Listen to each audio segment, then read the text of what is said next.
Welcome to the Kingdom Business Breakthrough Podcast. We help entrepreneurs gain influence and favor by applying God's kingdom principles in their business and personal life.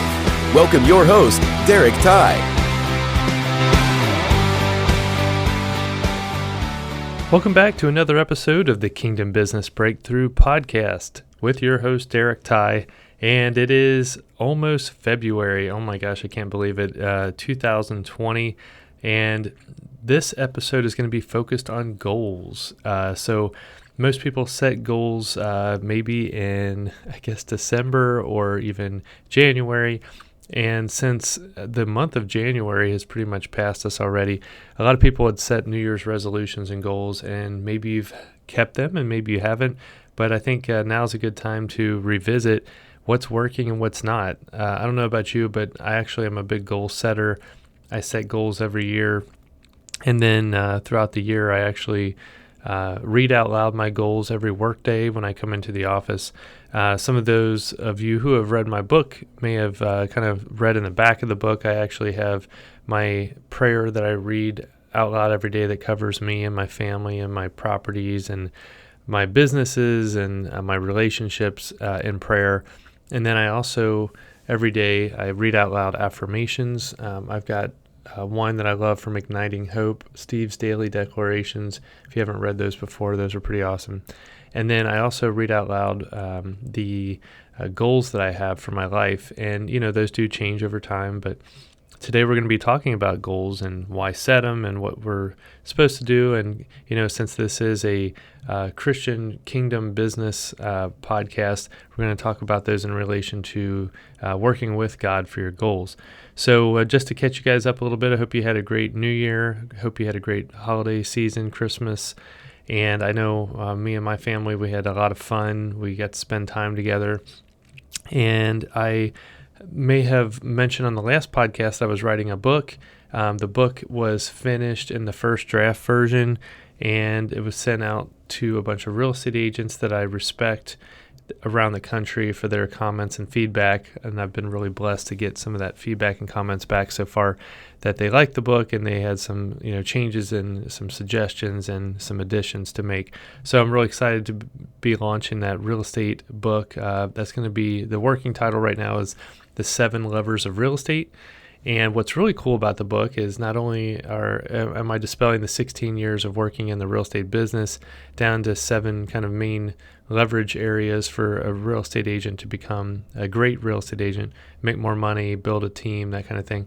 But also we built a lead generation funnel, which I'm really excited about for real estate agents to get listing clients. So that would be something if you're in the real estate business in the future to take a look at. So I'm working with Frank Hernandez and the 100X organization. He's actually owns his own advertising digital marketing company, works with real estate agents across the country, and we've partnered up together on a project to basically see if we can do something very different in the real estate industry on marketing and lead generation. So stay tuned for that. It's pretty cool, something I'm excited about. Our team, we've made some personnel changes on our real estate agent team here. We actually have, we let one person go and we're hiring 2 more right now. So we're making some changes for 2020. Overall, it's a pretty exciting year. I've got some big goals, which I'll go over later. So let's talk about what is a big goal. So first of all, a goal comes from your big why.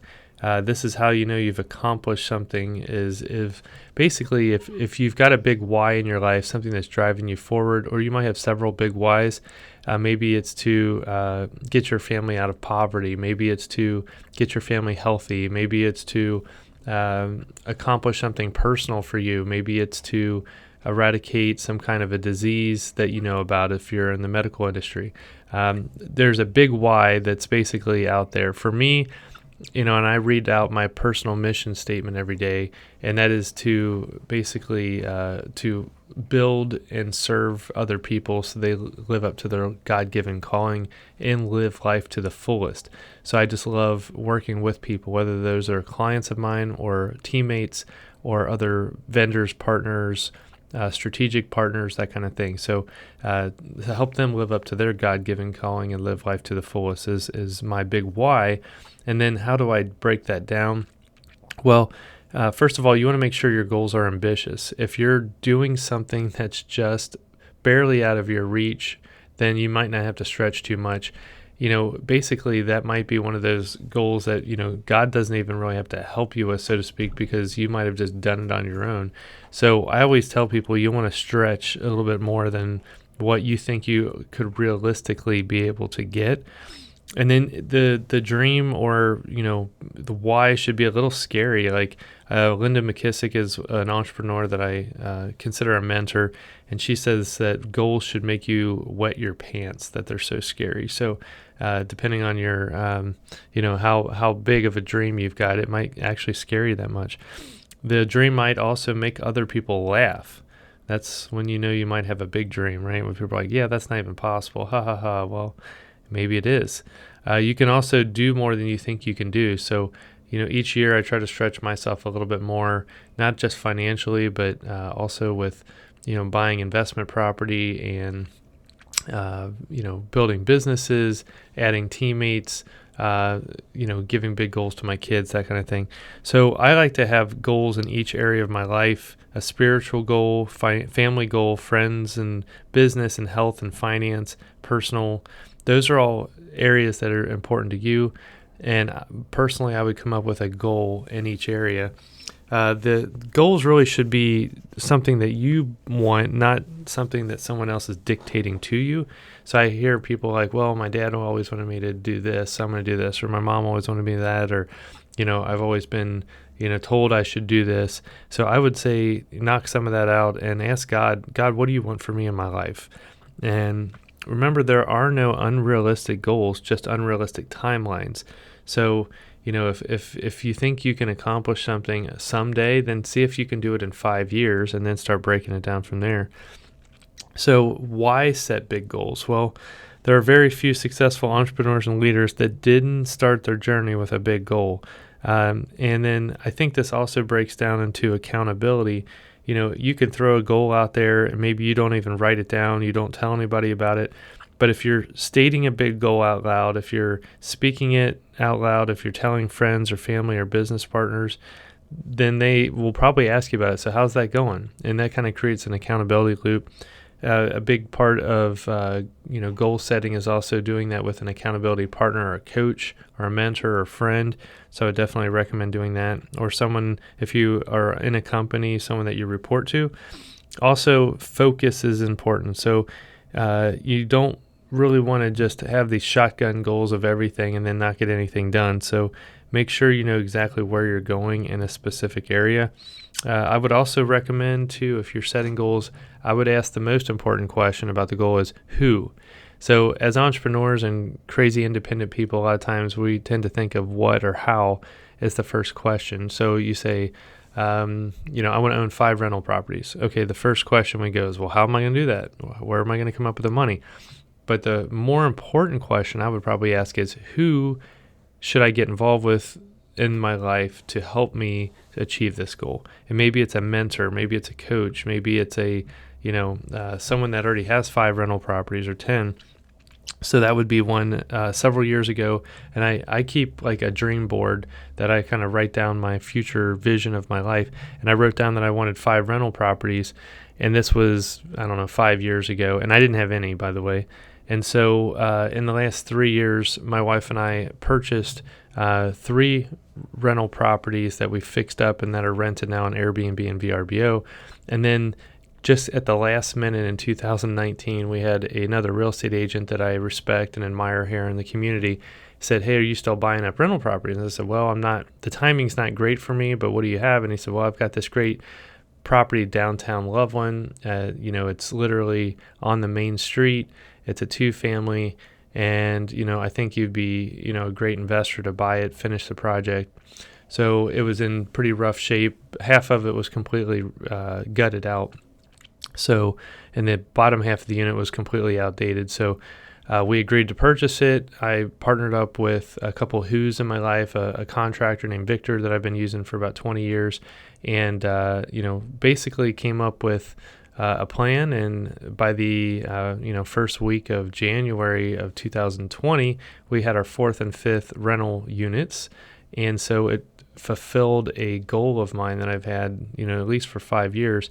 So now we have to finish renovations on those and all that. So the story is not about the rental properties. It's about having the big vision. And what happened is I put it out there in the world. I spoke my goals out loud. I wrote them on my board.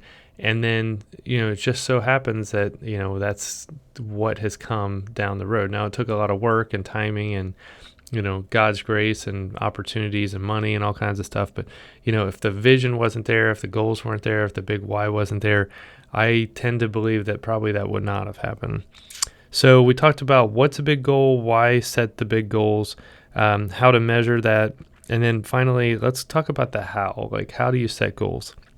So here's some tips that, I have. I taught a class on this that's actually on the Roku network. It's under a Real Estate Experts channel. So if you wanted to watch a video that goes in a little bit more detail on all this, I taught that a couple of years ago, and the Roku network has a channel called Real Estate Experts, and I've got like 6 or 7, I think it is, classes on there. But they're like little 10-minute TED Talks. But anyway, this one, so these are some notes from that as well. I guess I should have mentioned that earlier. The how to set big goals. So number 1 is stop being reasonable, dream big. There's at least 1,640 billionaires in the world, which blew my mind when I found that out. And this was about a year ago when I got that stat. So there's probably more. Get out. Highly successful people get out of their comfort zone. They think outside the box.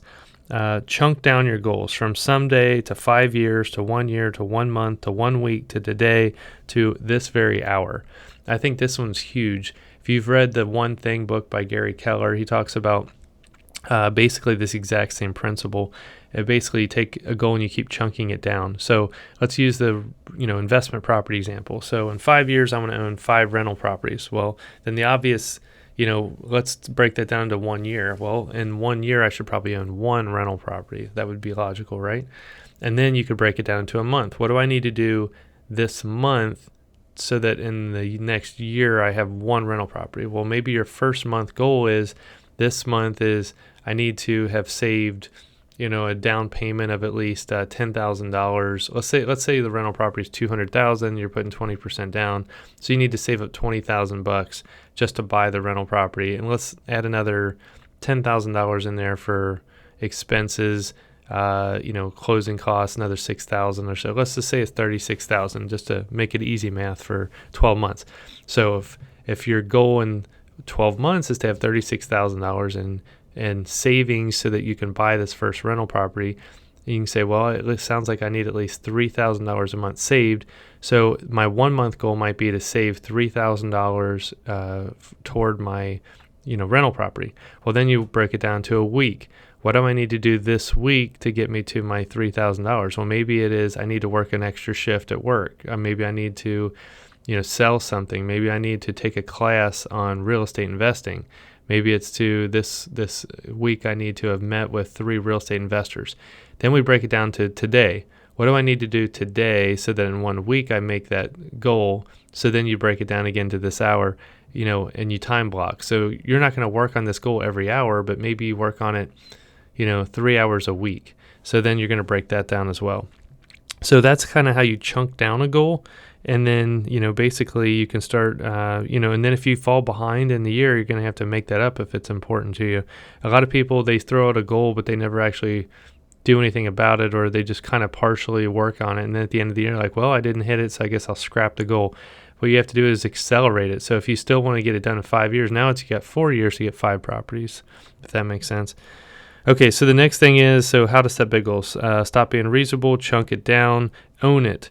So don't worry about what other people's goals are or what they've told you. This is unique to you. So what really inspires you? You also want to be patient, gritting it out until the results actually happen. And usually the results are not sudden. They're gradually, suddenly. So it may feel like you're losing along the path, but you're actually winning if you're making progress. And, I also want to give you guys some encouragement out there. This is an exercise I just did. There's a One Thing planner journal that I just won at a award ceremony I was at, which was cool. And it was like a little door prize. And one of the first things it does before you actually break down your goals for the next year, 2020, it says go back in 2019 and reflect on last year. And I think this was a really important exercise for me. I went back in and actually looked and saw how much I actually had accomplished in 2019. I wrote a book. I actually started the second book. I, was able to acquire some rental property. We had sold 101 units of real estate homes here in the Cincinnati area. There were 4 trips I went on for business. I took my family on 2 trips. I took my wife on a couple trips.